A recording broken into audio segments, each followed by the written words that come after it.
اور ہر گروہ کی ایک سمت ہے جس کی طرف وہ رخ کرتا ہے، لہذا تم نیک کاموں میں ایک دوسرے سے آگے بڑھنے کی کوشش کرو۔ تم جہاں بھی ہوگے اللہ تم سب کو اپنے پاس لے آئے گا، یقیناً اللہ ہر چیز پر قادر ہے۔ اور تم جہاں سے بھی سفر کے لیے نکلو اپنا منہ نماز کے وقت مسجد حرام کی طرف کرو، اور یقیناً یہی بات حق ہے جو تمہارے پروردگار کی طرف سے آئی ہے، اور جو کچھ تم کرتے ہو اللہ اس سے بے خبر نہیں ہے۔ اور جہاں سے بھی تم نکلو اپنا منہ مسجد حرام کی طرف کرو، اور تم جہاں کہیں ہو اپنے چہرے اسی کی طرف رکھو تاکہ لوگوں کو تمہارے خلاف حجت بازی کا موقع نہ ملے۔ البتہ ان میں جو لوگ ظلم کے خوگر ہیں وہ کبھی خاموش نہ ہوں گے، سو ان کا کچھ خوف نہ رکھو،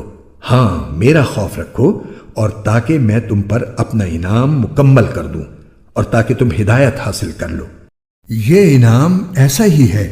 جیسے ہم نے تمہارے درمیان تمہیں میں سے ایک رسول بھیجا جو تمہارے سامنے ہماری آیتوں کی تلاوت کرتا ہے اور تمہیں پاکیزہ بناتا ہے اور تمہیں کتاب اور حکمت کی تعلیم دیتا ہے اور تمہیں وہ باتیں سکھاتا ہے جو تم نہیں جانتے تھے۔